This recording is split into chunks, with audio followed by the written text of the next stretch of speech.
Hi, Raquel. It's Hi, Abby. how are you? How are you? It's great to see you. Thanks for Good to joining see you too. today.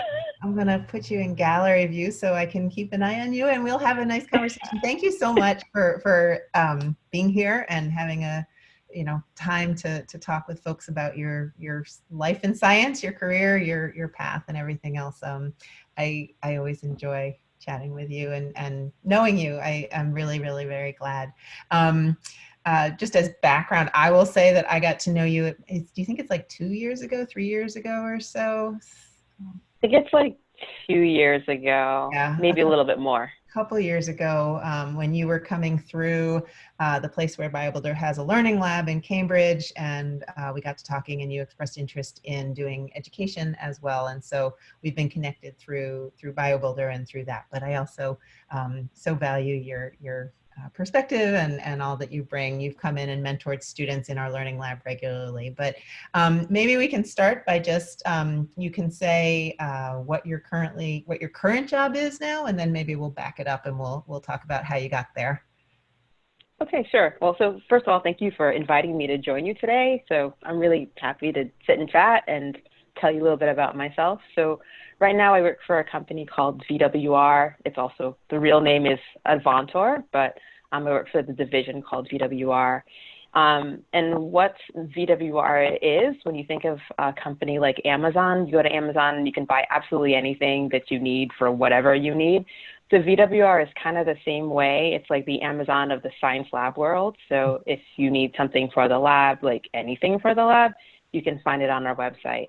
But my role at the company is a little bit more specialized. I'm called a life science specialist. And in my role, I support the technical things that our life science customers will be using. So customers that are actually doing biology research. I support the types of technical things that they'll be using and helping play matchmaker if they're having an issue, trying to connect them with the right things, or start conversations with the right people to kind of answer their questions or overcome some of the common challenges. So, I yeah. think it's so interesting. I bet you most people don't realize that when you're having a technical challenge, you can actually call the company and get expert scientific advice and guidance. I think people tend to think that they have to, turn to the person at the bench next to them or whatever. But I think Right. there's so much expertise and so much talent within these companies that it's a great sort of first speed dial call for that. So what does your well, it's hard to say what a typical day looks like right now because we're all in very untypical times. But is your day? How would you say you spend most of your days? So, like, I will say pre-COVID, Yeah.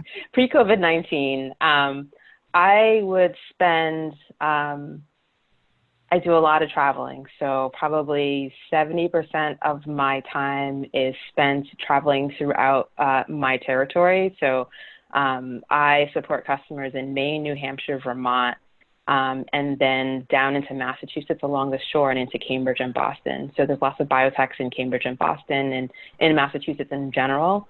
So some of the things that I'll do, I'll go in and meet with a customer and they're opening a new lab and they need certain types of equipment and they're just not aware of what's out there to do what they're trying to do.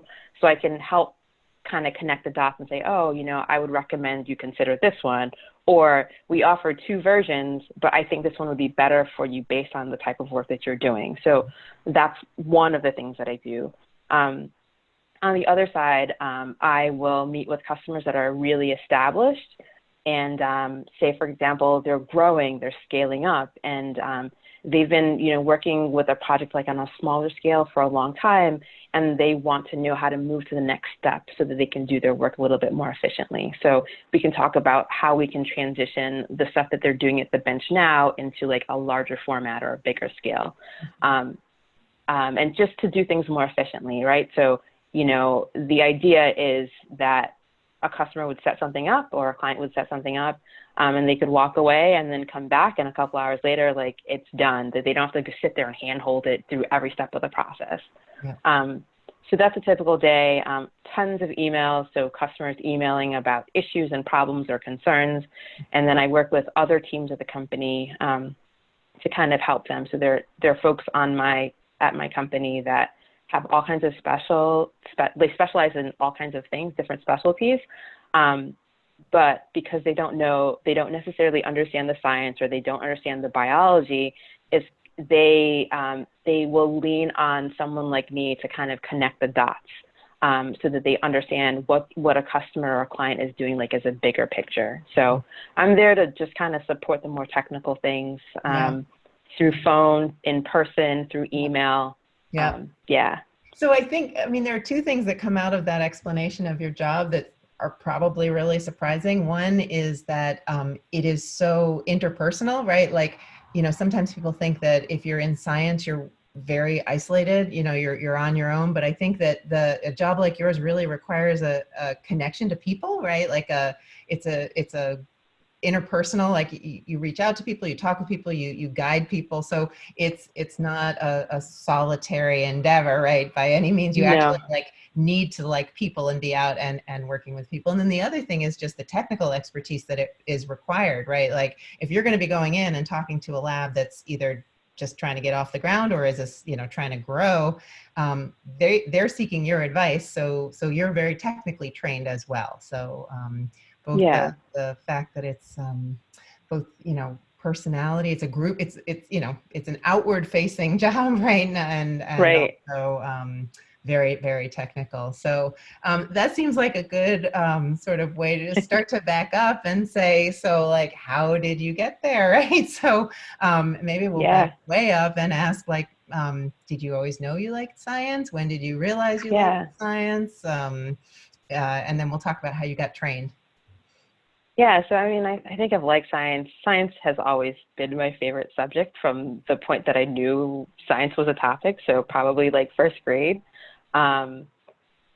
So I think like in elementary school, I showed interest in science, like biology, like just understanding, not just biology, but just like truly understanding like how things work and why things happen a certain way. And I'd ask my father a lot of questions, and he tried really hard to explain stuff to me, but he wasn't a scientist. So flash forward to middle school, he was diagnosed with cancer, and he actually passed away when I was in 9th grade. But, those questions that started off as like a little kid, struggling to understand, and like getting to the point where my father got really sick, and the doctors didn't have answers. They didn't know what to do. We ran out of options. And, really coming to terms with the fact that the knowledge in science is finite, right? So we're adding knowledge, scientists are adding knowledge every day, but we don't know everything, and we can't help everyone. So that kind of fueled that passion to really want to know a little bit more about human health and science, and like understand why things are happening. So I went on to college. I went to UConn and studied genetics and molecular biology. And then I got my first job in New York City as in genetics, doing genetic diagnoses. And it was a good job. I did really well. It allowed me to enjoy the city, which was perfect, especially at that age. So I got the job, and like a bunch of my college friends also worked in the city, so it was a really great time. But after a while, I feel like I needed more. I needed more than what I was doing. So, and if I had stayed in that type of lab setting, the only thing that I could progress to do is like become maybe a manager or a director, but not really a director, because you'd have to have a PhD to become a director, but maybe just a manager. And it's like, okay, well, I can move on to manage people doing the same thing that I do. Is that really what I want to do? And I ultimately decided that that wasn't what I wanted to do. So from there, I went on to Brown University and did my PhD there in molecular biology, and biochemistry, biochemistry. And so I was there for, I guess, 5.5 years. My work there centered on understanding the life cycle of an opportunistic pathogen called Candida albicans. So it's a yeast that lives on our skin. So when you're healthy, it's there, it's just hanging out, not really doing anything. But for people who are immunocompromised, it can cause a pretty serious and life-threatening infection. And one of the cool things about Candida, so, I guess probably in high school and throughout our lives, we understood the process of mitosis and meiosis. And meiosis is the way that is a mechanism by which organisms can gain fitness through recombination, right? So we had thought that we see that Candida adapts during the course of infection, and that it can become more virulent, but at the same time, we see that Candida does not go through a conventional meiosis. So they mate, the cells, the alpha, A and alpha cells mate, but they don't go through a conventional meiosis, so there's not that classical exchange of genetic information to create a daughter cell that is more fit or less fit in the next generation. So because it has all the genes required for meiosis and it doesn't really do meiosis, that's what made me really interested in it. So like, how is it gaining fitness? Like, what's actually happening there? But because Candida is so difficult to work with, I worked with a related organism called Candida albicans is the name of the original organism, but I worked with another yeast called Candida lusitaniae, which is a little bit different to work with, or easier to work with, I should say. And I actually found that lusitaniae so I actually found something completely different. And this is something that happens, in research. You go in with this great idea and you end up finding something else that's really, really cool, but maybe doesn't answer that first question. So that's what ended up happening with Lusitania, and I found that Lusitania does go through a meiotic program, but it's actually very different than what you'd expect. The genetic regulation is very different.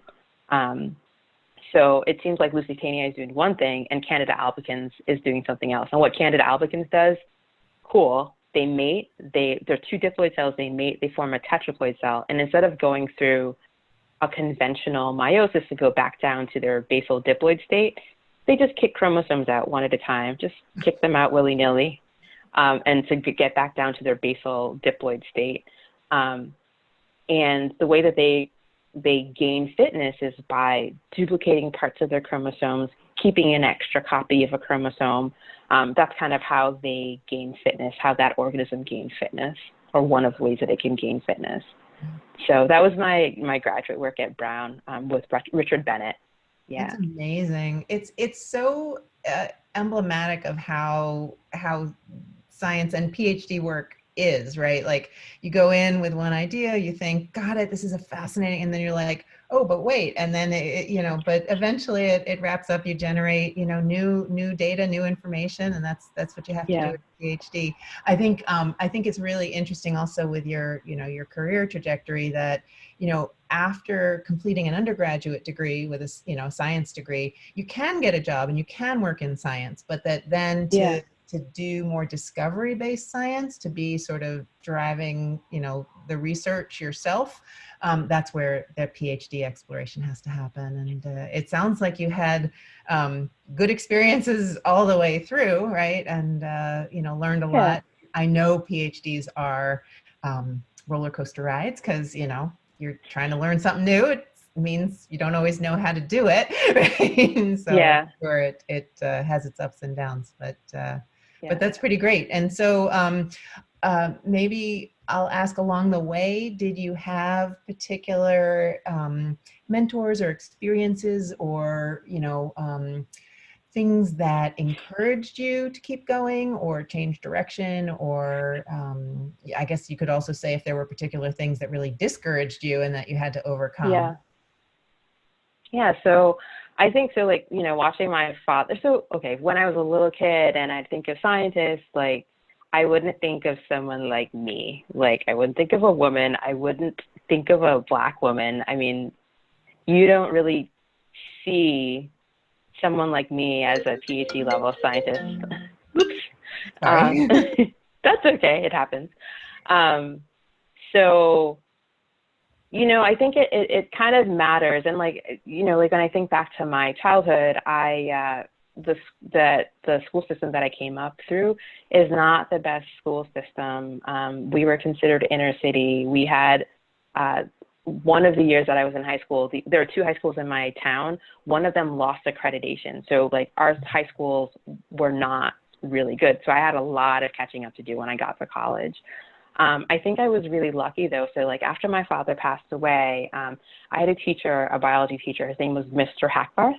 And Mr. Hackbarth saw that I loved science, saw that I loved biology, and just like kind of took me under his wing and said, like, he didn't say to me, but like I knew that he was just like taking care of me and like looking out for me. So he learned about a biomedical research apprenticeship program at UConn when I was, I think, in 10th grade.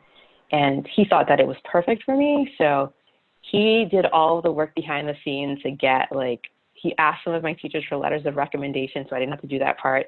He got all of my transcripts for my grades, so I didn't have to do that part. And then he pulled me aside, and he's like, all you have to do is write your personal statement, and I'll call your mom and talk to her about it. And he's like, I'll help you write your personal statement. I was like, okay. So I did it, and that experience was, like, truly transformational. So I went to UConn for a summer. I worked in a research lab, and that was, like, my first time being exposed to scientists. Yes, they didn't look like me, but I did not know that there was this whole other world out there of like creating knowledge besides like being a doctor, and being like, there's something fun about like basic research where you can use your imagination and create. When you're a physician, you can, but a lot of it is like truly following a protocol. You can't go off script because you're dealing with someone's life. So you have to follow the rules and be very, very careful. But when you're at the bench and creating knowledge, like it's a creative process, you know, thinking things through, imagining things, you know, putting pieces of the puzzle together, designing experiments and testing them. So being in that lab over the summer, I got to see that live and in action, and that was transformative. So we worked with, we worked on a plant wall sugar called fucose in a plant called Arabidopsis, which is a common model organism. So I worked with, his name is Gary Vanzen, and he showed me stuff I didn't quite, like I wasn't putting it together because I was so young and because like I didn't have the background from my not so great high school. But it was still just seeing a completely different world. And I knew that this is probably closer to what I wanted to do. Medicine is awesome, but I'm a softie, so I don't know if I could do it because of the emotional part of like taking care of people or taking care of animals. So then, you know, I worked in a lab in college for a little bit. And then, you know, when I went on to grad school, so, you know, a lot of people think about graduate training with bright eyes and thinking that it's beautiful and wonderful and easy. So academically, I found grad school to be completely fine. Like I could get my A's, I could study, I could do really well that way academically. But the part that no one really prepares you for is like the emotional part, the loneliness part.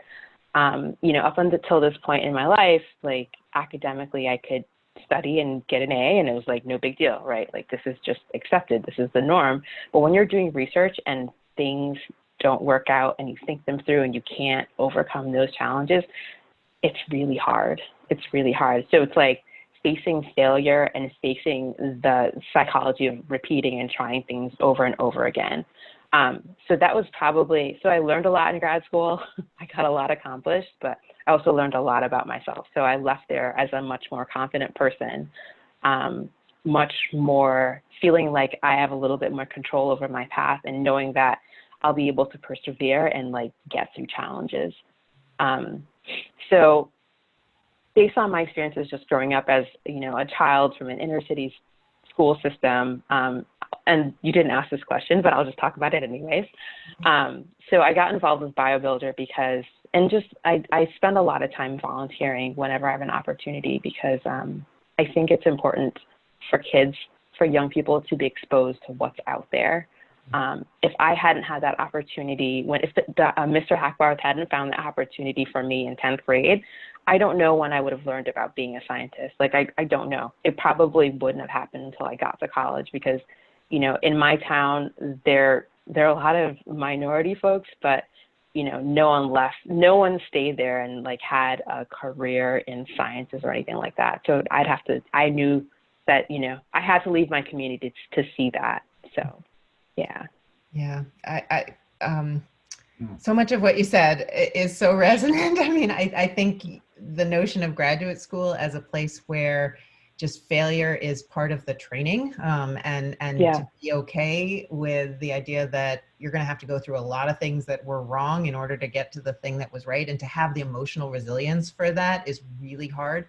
To be able to separate the failures at the laboratory bench from feeling like it's a personal thing, right? Like you're not able, I think is part of what so many graduate students need to figure out and cope with. It's a big part of the graduate training. So yeah, that you pointed that out is really important. And the thing that you know sort of makes me feel like, you know, things like what we're doing now and the things that we work on, you know, with BioBuilder and with all the outreach that people are doing is to show the path, right? And to know that, you know, you need to have people to help smooth those bumps to get on the track, because you don't know, right? You don't know what you don't know. And if there's nobody in your hometown that, you know, has ever done the kinds of things that you want to do, or that you might not even know you want to do, you know, it's hard to go on that path when there's nobody showing you that that path even exists. So you know, people like you who come in and teach with BioBuilder, and the idea that we try to put in with BioBuilder training that, you know, it's not about being right, it's about being creative and being imaginative and then working hard to solve the challenges is so much at the core of what practicing scientists and engineers do. So you're a wonderful model that way. I realized I did not ask you at all, like where you grew, like where was your hometown? Oh, so I grew up in Meriden, Connecticut. So I live in New Hampshire, Manchester, New Hampshire right now. So it's, I don't know, it's like 2.5 hours away from here. But yeah. So, little blip on the map. no, important place, important. So yeah, that's very, very cool. So, so I'm not going to keep you too much longer. We you know have covered a whole lot of things, but I did want to ask you about how your experiences with BioBuilder have been. What you see, you know, are there anything particularly memorable about people you've interacted with or things that you've done with us, you know, and then any, you know, last bits of advice or words of wisdom that you might have. So let's start with the BioBuilder piece. You know, what kind of BioBuilder experiences have you had, and you know, what do you remember most? So I've volunteered as a TA, I've volunteered as a mentor. Oh, there have been so many experiences. Like just in general, what I'm always impressed by are the amazing ideas that students come up with, the way that they approach their ideas and how to like design and build. I'm just like always blown away by like how smart the students are. I look at the ideas that they come up with, and I would have never had those ideas when I was at their stage. So I think, you know, I'm always impressed by that, but I also feel lucky to be involved with these students as they are, you know, thinking about science, finding their passion in science, and hopefully moving on and staying with science. Like that's what makes me happy about being involved there. Maybe a little bit selfishly, but I mean, that's my motivation to remain engaged and to continue to mentor and hopefully do a little bit more teaching in person at some point. But yeah.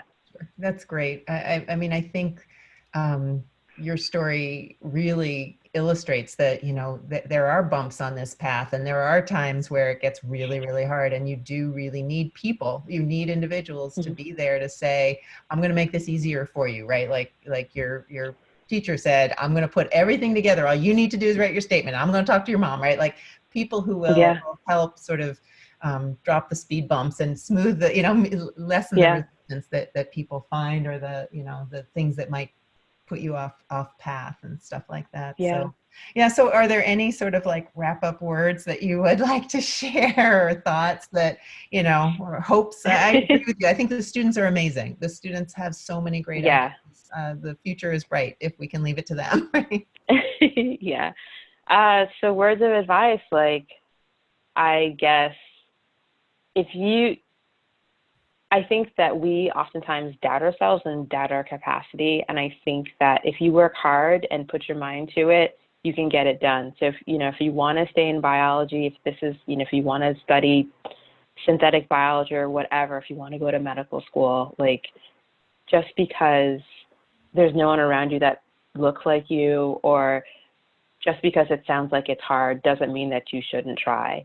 So I think that's one thing that's important. And then also really important, don't ever be afraid to ask for help or support. I didn't get to where I am by myself. There are people that I still call and can still talk to if I need support and help. And I've learned that it's important to ask for help when you need it. So if you start this path and you start to struggle, don't be afraid to reach out to someone and ask them for help. I know that if you reach out to Natalie 5 years from now and she hasn't heard from you 5 years from now, she's still going to jump in and support you and help you. So, you know, when people want to see you succeed, don't hesitate. Let them help you. So that's my advice. That is brilliant. I could not agree more. And it is a change in mindset, right? To be able to ask for help, and to you know, that it is a sign of strength, not a sign of weakness, and that people really do want to help. I think that is great knowledge that you get after you've learned it, and that people would not necessarily know at the outset, you know. So I think it's brilliant. Oh, Racquel, I'm so happy to have had a chance to talk to you. I think your story is really going to resonate with a whole lot of people and be very meaningful. So thank you for taking the time to talk. Yeah, thank you for inviting me. I'm happy to share. So thanks. All right. We'll talk soon. Okay, take care.